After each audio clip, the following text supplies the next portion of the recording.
নমস্কার বন্ধুরা, সকলকে আমার চ্যানেলে স্বাগত। ফিক্সড ডিপোজিটে বড়সড় পরিবর্তন আনলো সরকার। আপনি যদি ফিক্সড ডিপোজিট করে থাকেন তাহলে আপনি আগামী দিনে বড়সড় সমস্যায় পড়তে চলেছেন। অতি সম্প্রতি ফিক্সড ডিপোজিটের নিয়মের ক্ষেত্রে বিরাট পরিবর্তন আনা হয়েছে। ফিক্সড ডিপোজিটের নিয়মের ক্ষেত্রে কোন কোন পরিবর্তন আনা হয়েছে এবং বর্তমানে পোস্ট অফিসের ফিক্সড ডিপোজিটের ক্ষেত্রে কোন কোন নিয়মগুলি প্রযোজ্য থাকছে, আজকের ভিডিওতে সেই ব্যাপারে আমি বিস্তারিত আলোচনা করব। ভিডিওটি ফিক্সড ডিপোজিট সংক্রান্ত অত্যন্ত গুরুত্বপূর্ণ, তাই সকলে প্রথম থেকে শেষ পর্যন্ত অবশ্যই ধৈর্য সহকারে দেখবেন এবং ভালো লেগে থাকলে অবশ্যই একটি লাইক করবেন এবং সকলের সঙ্গে শেয়ার করবেন। আর সেই সাথে এই চ্যানেলে যদি প্রথমবার হয়ে থাকেন এই রকমের ইনফরমেটিভ ভিডিও আরও দেখার জন্য যারা এখনো পর্যন্ত এই চ্যানেলটিকে সাবস্ক্রাইব করেননি তারা অবশ্যই চ্যানেলটিকে সাবস্ক্রাইব করে নিতে ভুলবেন না। তাহলে চলুন আমরা বিস্তারিত দেখে নিই। আজকের ভিডিওতে সর্বপ্রথম আমরা আলোচনা করব পোস্ট অফিসের ফিক্সড ডিপোজিটের ক্ষেত্রে বর্তমান দিনে কোন কোন নিয়মগুলি প্রযোজ্য থাকছে সেই ব্যাপারে। তাহলে চলুন আমরা এক এক করে প্রথমত জেনে নিই কোন কোন নিয়মগুলি পোস্ট অফিসের ফিক্সড ডিপোজিটের ক্ষেত্রে প্রযোজ্য থাকছে। কারা কারা ফিক্সড ডিপোজিটের অ্যাকাউন্ট খুলতে পারে।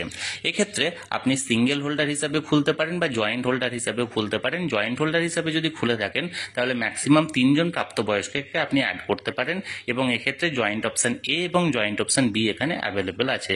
জয়েন্ট অপশন এ হচ্ছে যেখানে সকলের সিগনেচার এখানে প্রাধান্য পাবে যে কোনো অ্যাকাউন্ট অপারেটর করার ক্ষেত্রে, আর জয়েন্ট অপশন বি হলো আইদার অর সার্ভাইভার অপশন, অর্থাৎ যে কোনো একজন কিন্তু এই অ্যাকাউন্টটিকে অপারেট করতে পারেন। এছাড়াও আপনার বয়স যদি 10 বছরের বেশি কিন্তু 18 বছরের কম হয়ে থাকে এমন কোনো মাইনর অ্যাকাউন্টও খোলা যেতে পারে, তবে সেক্ষেত্রে তার লিগ্যাল কোনো গার্জেনের অভিভাবকত্বে এই অ্যাকাউন্টটি খুলতে পারেন। এবার আমরা জানবো এই অ্যাকাউন্ট অর্থাৎ ফিক্সড ডিপোজিটের সময়সীমার ব্যাপারে। বর্তমানে 4 ধরনের ফিক্সড ডিপোজিট পোস্ট অফিসে অ্যাভেলেবেল আছে। একটা হলো 1 বছরের জন্য, অপর 3টি হলো 2 বছর, 3 বছর এবং 5 বছরের সময়সীমার জন্য। এবার আমরা জানবো সর্বনিম্ন এবং সর্বোচ্চ জমা রাশির পরিমাণ। সর্বনিম্ন আপনি 1000 টাকা দিয়ে পোস্ট অফিসে ফিক্সড ডিপোজিট অ্যাকাউন্ট খুলতে পারেন এবং সর্বোচ্চ আপনি 100 টাকার গুণিতকে ম্যাক্সিমাম নো লিমিট অর্থাৎ কোনো সীমাহীন আপনি জমা করতে পারেন। অর্থাৎ সর্বনিম্ন আপনি 1000 টাকা দিয়ে খুলতে পারেন, এরপর 100 টাকার গুণিতকে ম্যাক্সিমাম যত খুশি আপনি এক্ষেত্রে জমা দিতে পারেন। এবার আমরা জানবো পোস্ট অফিসের এই ফিক্সড ডিপোজিটের এক্সটেনশন অফ অ্যাকাউন্টের বিষয়ে। অর্থাৎ আপনি যদি চান তাহলে এই পোস্ট অফিসের এই ফিক্সড ডিপোজিটটিকে এক্সটেন্ড করতে পারেন কি পারেন না। এক্ষেত্রে আগেই বলেছি 4টি সময়সীমার আপনি ফিক্সড ডিপোজিট করতে পারেন, 1 বছর, 2 বছর, 3 বছর এবং 5 বছর। এক্ষেত্রে আপনি অবশ্যই এক্সটেন্ড করতে পারেন সেই সম পরিমাণ সময়সীমার জন্য। তবে এক্ষেত্রে যদি আপনি 1 বছর সময়সীমার ফিক্সড ডিপোজিট করে থাকেন তাহলে 6 মাসের মধ্যে আপনাকে জানাতে হবে যে আপনি এক্সটেন্ড করতে চান এবং তার জন্য আবেদন করতে হবে। যদি আপনি 2 বছর সময়সীমার জন্য ফিক্সড ডিপোজিট করে থাকেন তাহলে আপনাকে 12 মাসের মধ্যে অর্থাৎ 1 বছরের মধ্যে আপনাকে জানাতে হবে। আর আপনি যদি 3 বছর বা 5 বছর সময়সীমার জন্য যদি আপনি ফিক্সড ডিপোজিট করে থাকেন তাহলে আপনাকে 18 মাসের মধ্যে আপনাকে জানাতে হবে যে আপনি এক্সটেন্ড করতে চান।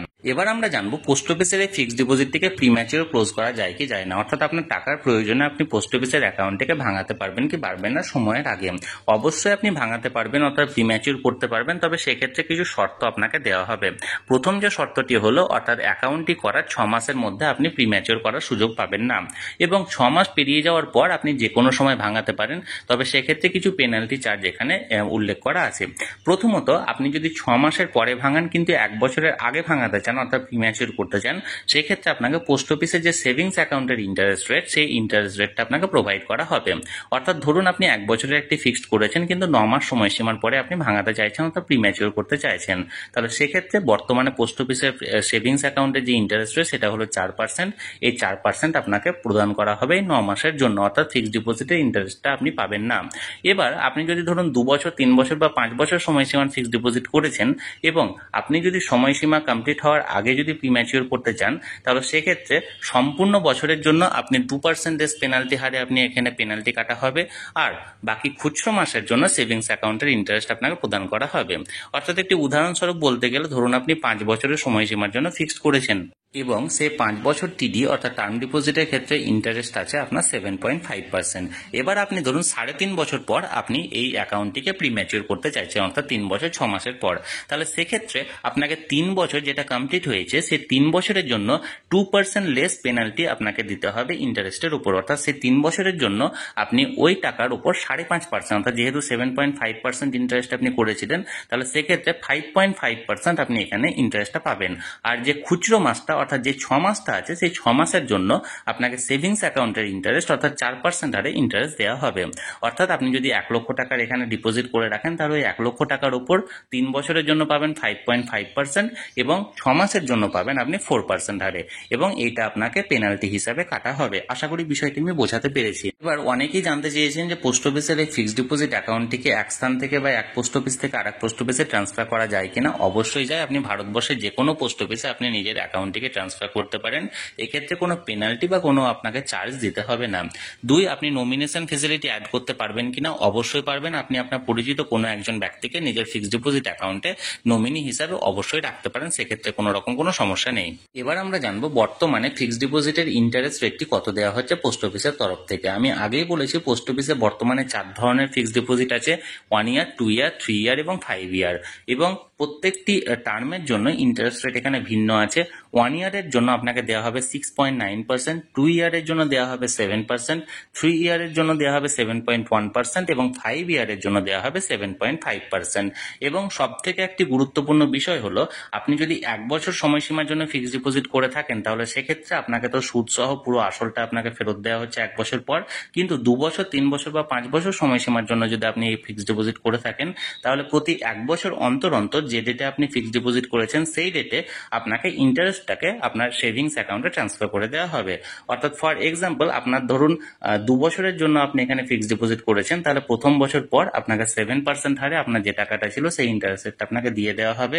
আর বা যদি আপনি 5 বছরের জন্য যদি ফিক্সড ডিপোজিট করে থাকেন তাহলে 1 বছর, 2 বছর, 3 বছর এবং 4 বছর পরপর 4 বার আপনাকে ইন্টারেস্ট রেটটা কিন্তু ওই দিন আপনার সেভিংস অ্যাকাউন্টে ট্রান্সফার করে দেওয়া হবে ইন্টারেস্টটা, এবং পঞ্চম বছর শেষ ইন্টারেস্টের কিস্তিটা অর্থাৎ শেষ বছরের ইন্টারেস্টের কিস্তি প্লাস আপনার যে প্রিন্সিপালটা ছিল, আসলটা ছিল, পুরোটা আপনাকে প্রোভাইড করা হবে।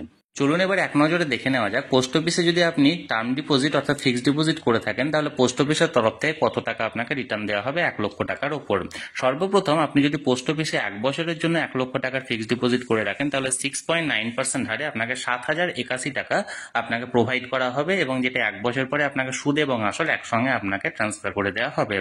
এবার আপনি যদি পোস্ট অফিসে 2 বছরের ফিক্সড ডিপোজিট করে থাকেন তাহলে বর্তমানে 7% হারে ইন্টারেস্ট আছে এবং আপনাকে বছরে 7,186 টাকা করে দুবার মোট প্রোভাইড করা হবে এই টাকাটা, যার পরিমাণ হবে 14,372 টাকা।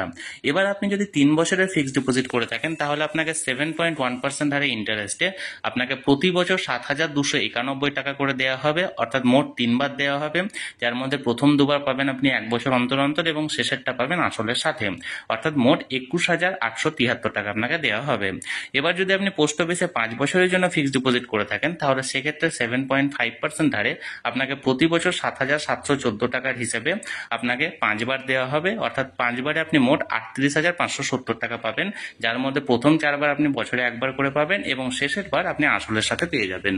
তাহলে বন্ধুরা আজকের ভিডিওতে পোস্ট অফিসে বর্তমানে ফিক্সড ডিপোজিট সংক্রান্ত কোন কোন নিয়ম প্রযোজ্য আছে এবং তার পাশাপাশি আপনি যদি 1 লক্ষ টাকার টার্ম ডিপোজিট অর্থাৎ ফিক্সড ডিপোজিট পোস্ট অফিসের বিভিন্ন টার্মে করে থাকেন তাহলে কত টাকা রিটার্ন দেওয়া হবে সেই নিয়ে বিস্তারিত আলোচনা করার চেষ্টা করলাম। যদি পোস্ট অফিসের ফিক্সড ডিপোজিট সংক্রান্ত কোনো রকম কোনো প্রশ্ন থেকে থাকে অবশ্যই কমেন্ট করে জানান, আমি চেষ্টা করব আপনাদের সকলের প্রশ্নের যথাযথ উত্তর দিতে। আর এই ভিডিওটি ভালো লেগে থাকলে অবশ্যই একটি লাইক করুন এবং সকলের সঙ্গে শেয়ার করুন। আর সেই সাথে চ্যানেলে যদি প্রথমবার হয়ে থাকেন এই রকমের ইনফরমেটিভ ভিডিও আরও দেখার জন্য যারা এখনো পর্যন্ত চ্যানেলটিকে সাবস্ক্রাইব করেননি তারা অবশ্যই চ্যানেলটিকে সাবস্ক্রাইব করে রাখুন। ধন্যবাদ, দেখা হচ্ছে পরের ভিডিওতে।